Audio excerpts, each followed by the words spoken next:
உங்கள் எல்லாத்துக்கும் வணக்கம். என்னோடய பேர் ராஜு. ஆக்சுவலாக எஸ்பிபி நிறுவனம் உங்கள் எல்லாத்துக்கும் தெரியுமா? இங்கே மட்டும் இல்லை, நம்ம வந்து திருச்சியில் பண்ணுறோம், முசிறி இந்த ஏரியா சுற்றி, அதே மாதிரி புதுக்கோட்டை எல்லா இடத்துக்கும் நம்ம பண்ணிகிட்ருக்கோம். எல்லோரும் சாப்பிட்டீங்களா? என்னென்ன சாப்பிட்டீங்க? நீ சொல்லு, என்ன சாப்பிட்டல சொல்லு. என்னென்ன உட்காரு.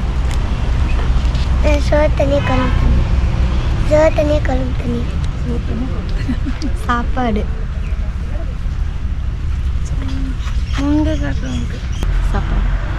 சவுண்டா பேசுங்க.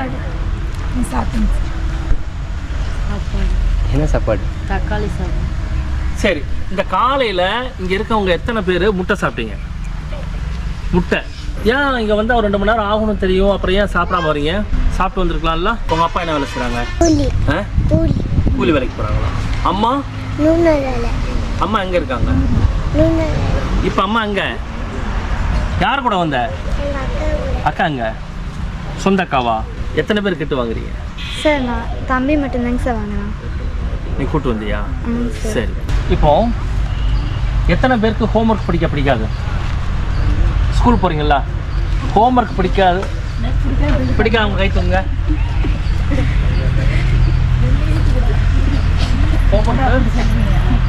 பிடிக்காதவங்க கை தூங்க. ஹோம்ஒர்க் பண்ண பிடிக்காதவங்க கை தூங்க. ஆமாம், கை தூக்கு. உனக்கு பிடிக்குமா ஹோம்ஒர்க் பண்ண? ஆமாம், பிடிக்காததெல்லாம் தூக்குங்க. பரவாயில்ல. பெண்கள்லாம் இருக்கீங்க இல்லையா? எத்தனை பேருக்கு நாடகம் பார்க்க பிடிக்காது? வேலை செஞ்சுட்டு வந்து சமைக்க சரியா போயிருக்கு. சரி, எத்தனை பேருக்கு நாடகம் பார்க்க பிடிக்கும்? கை தூக்குங்க. இப்போ நம்ம என்ன பண்ண போகிறோம் அப்படின்னா, சில குறைநிறைகள், நீங்கள் என்ன மாதிரி நிலையில் இருக்கிறீங்க, என்ன மாதிரி நம்ம புதுசாக ஏதாவது நம்ம பண்ண முடியுமா அப்படிங்கிற ஒரு ஆலோசனை கூட்டத்துக்கு தான் உங்களை நான் கூப்பிட்ருக்கேன். ஒரு சின்ன ஒரு கூட்டம் தான் அது. ஓகேவா? என் பையன் வந்து 3rd ஸ்டாண்டர்ட் படிக்கிறாங்க. அவங்களுக்கு வந்து ரீசெண்டாக ஒரு 1.5 வருஷமாகவே எனக்கு தலைவலிக்குதுன்னு சொல்லிட்டு இருந்தாங்க. நானும் நிறையா ஹாஸ்பிட்டல்லாம் கூட்டிகிட்டு போயிட்டு இருந்தேங்க சார். GH, private hospital. ஒருத்தவங்க பார்த்தா சளி இருக்குங்கிறாங்க, இன்னொருத்தவங்க சத்து இல்லைன்னு சொல்கிறாங்க. இந்த மாதிரி எந்த ரீசனுமே இல்லாமல் திருச்சி ஜிஹெச்சுக்கு மட்டுமே நான் கிட்டத்தட்ட 1 மாதமாக அந்த பையனை கூட்டிகிட்டு அலைஞ்சிட்டு இருந்தேங்க சார். அப்புறம் லாஸ்ட்டாக பிளட் டெஸ்ட்டு எடுத்து ஃபுல் ஸ்கேன்லாம் எடுத்துகிட்டு எம்ஆர்ஐ ஸ்கேன்லாம் எடுத்து பார்த்துட்டு இவங்களுக்கு வந்து சத்து குறைபாடு அப்படின்னு சொல்லி மென்ஷன் பண்ணாங்க சார். இதுக்கு வந்து நீங்கள் ஆட்டு சுவரொட்டி, பால், முட்டை, இந்த தானியங்கள் இந்த மாதிரிலாம் கொடுங்க அப்படின்னு சொன்னாங்க சார். இப்போ எங்கள் வருமானத்தை பார்த்திங்கன்னா, நாங்கள் வேலைக்கு போகிறோம், சம்பாதிக்கிறோம், சாப்பிட்றோம், வீட்டு செலவை பார்க்குறோம். இந்த மாதிரி இதுக்கு மட்டும்தான் சார் கரெக்டாக இருக்குது. மற்றபடி இந்த மாதிரி தானியங்கள்லாம் வாங்கணுங்கிறப்ப எங்களுக்கு வந்து கொஞ்சம் முடியாத சூழ்நிலை தாங்க சார். இப்போ ரேஷனில் பார்த்திங்கன்னா அரிசி, பருப்பு, சர்க்கரை கொடுப்பாங்க. அந்த பருப்பு பார்த்திங்கன்னா 1 கிலோ கொடுப்பாங்க. அது வந்து ஒரு 10 நாள் இவ்வளோ தாங்க சார் வரும். அப்படிங்கிறப்ப எங்களுக்கு இந்த மாதிரி தானியங்கள்லாம் வாங்கி சாப்பிட்றதுக்கு எங்களுக்கு வாய்ப்புகள் கம்மி சார். இந்த மாதிரி டைமில் தான் அந்த எஸ்பிபிலேருந்து எங்களுக்கு கால் பண்ணி பொருள் கொடுத்தாங்க. இவங்க கொடுக்குறது வந்து வேஸ்ட் பண்ணாமல் நாங்களும் டெய்லி ஏதாவது ஒன்று செஞ்சு கொடுத்துட்ருப்போம் சார். ஏன்னா அவங்க வாங்கி சாப்பிட சொன்னாங்க, எங்களால் வாங்க முடியல. பட் இதை கொடுக்குறதே ஹெல்ப்ஃபுல்லாக இருக்கும். டெய்லி செஞ்சு கொடுத்துட்ருந்தேன். ஸோ இது வந்து எங்களுக்கு நல்ல வாய்ப்பு சார். சார் வீட்டுக்காரர் இல்லைங்க சார். அன்னன்னைக்கு கூலி வேலை செஞ்சால் 3 குழந்தைங்கள வளர்க்குறேங்க சார். சாப்பாடு கூட ரொம்ப கஷ்டப்படுறேங்க சார். ஒரு வேளை சுண்டல் வச்சு சாப்பிடுவோம், கேவுரு களி சாப்பிடுவோம், புட்டு வச்சு சாப்பிடுவோம் சார். எல்லா பொருளும் நல்லா பிடிச்சிருக்குங்க சார் எங்களுக்கு. ஏன்னா 3 குழந்தைங்க வச்சு ரொம்ப கஷ்டப்படுறேங்க சார். ஒரு ஆள் வருமானம் தான் சார். கஷ்டமாக இருக்குங்க சார். 3 பிள்ளைங்களை வச்சுக்கிட்டு எனக்கு இருக்கிறதுக்கே வீடே இல்லைங்கிறாங்க எங்கள் மாமியாருங்க சார். அதனால் நான் ஒரே காலனி வீடு, ஒரு ரூமில் தான் சார் இருக்கிறேன். எனக்கு சுகர் இருக்குங்கிறாங்க. அதுக்கு இந்த கேவுரு களி இதெல்லாம் கொஞ்சம் சாப்பிட்டுக்கிறோம். கொத்தனார் வேலைக்கு கிடச்சா கொத்தனார் வேலைக்கு, அது இல்லைன்னா 100 நாள் வேலை களை எடுக்க போகுங்க சார், கோரை காட்டுக்கு. அவ்வளோதான் சார். இந்த பொருள் கொடுக்குறாங்க, ரொம்ப சந்தோஷமாக இருக்குங்க சார். கீரம்பூர். நான் 2 பிள்ளைங்க இருக்காங்க. வீட்டுக்காரர் இறந்துட்டார். நான் டெய்லியும் முன்னாடி கூலி வேலைக்கு தான் போயிட்டுருப்பேன். இப்போது தண்ணி கம்பெனிக்கு போயிட்டுருக்கேன்.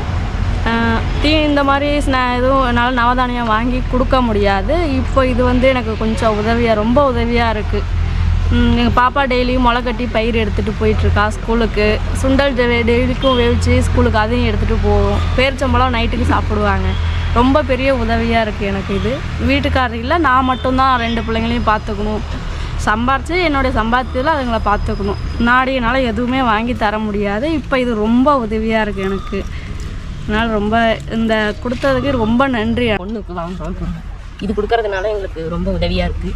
கொண்டக்கடலை, பாசிப்பயிறு, முளைக்கட்டி, அப்புறம் கேழ்வரகு எஸ்பிபியில் கொடுக்கறதுனால ரொம்ப சந்தோஷமாக இருக்குது. எங்கள் வீட்டுக்கார் கூலி வேலை தான், வெளியூரில் இருக்கார். நானும் 100 நாள் வேலைக்கு போகிறேன். அதனால் எங்களுக்கு ஒரு இது கொடுக்கறதுனால மத்தியான டைமில் வச்சு சாப்பிட்டு எங்களுக்கு ஒரு உதவியாக இருக்குது. ரொம்ப சந்தோஷம் கொடுக்கறது. அவர் வீட்டுக்கு வேலைக்கு தான் போவார். அவருக்கும் கொஞ்சம் உடம்பு சரியாமல் கொஞ்சம் ஹாஸ்பிட்டல் செலவு பண்ணிகிட்ருக்கோம். பருப்பு, பச்சைப்பயிறு, சுண்டல் அதை வச்சு சாப்பிடுவாங்க. முளைக்கட்டி சாப்பிடுவாங்க. புட்டு செய்வோம், களி செய்வோம். இது மாதிரி நிறைய பெனிஃபிட் இருக்குது. பேரிச்சம்பழம் பாலில் போட்டு சாப்பிடுவாங்க. பருப்பு 2 கிலோ கொடுக்கறதுனால ரொம்ப யூஸ்ஃபுல்லாக இருக்குது. 3 பிள்ளைங்க இருக்குது. வேலைக்கு போயிட்டுருக்கேன். பஞ்சம் இருக்குது. காப்பாற்றிக்கிட்டுருக்கேன். கொடுக்குற பொருள் நல்லாயிருக்கு. சத்தான இதாக இருக்குது.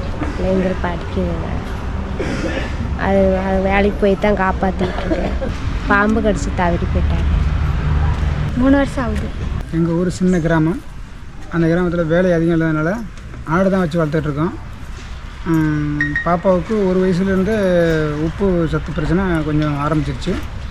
அதனால் நாமக்கல், ஜிஹெச், சேலம் அங்கெல்லாம் போயிட்டுருந்தோம். 3 வருஷமாக போயிட்டுருந்தோம். தீரில் அந்த நோய். அப்புறம் பாண்டிச்சேரிக்கு போய் அங்கே தான் ஒரு 5 வருஷமாக போயிட்டுருக்கோம். அங்கே போய் தான் மாதம் போய் ரொம்ப கஷ்டம். அதனால் ஆட்டையும் மேய்க்க முடியல, அதையும் விற்றுட்டோம். வேலைக்கும் போக முடியல.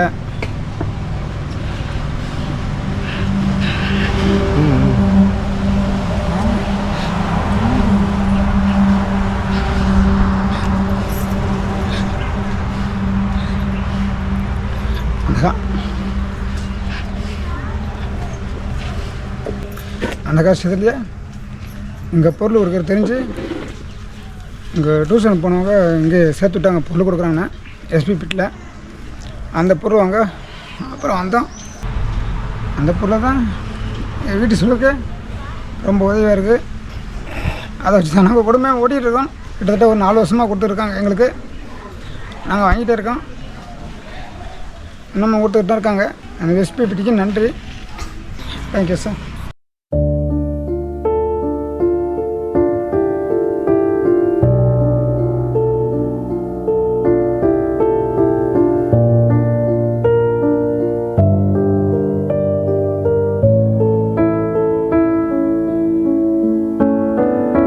இந்த வீடியோ பார்த்ததுக்கு மிக்க நன்றி. யாராவது உதவி பண்ணணும்னு நினச்சிங்கன்னா உங்களுக்கு இந்த ஸ்க்ரீன்லேயே எங்களோட நம்பர் இருக்குது, நீங்கள் தொடர்பு கொள்ளலாம்.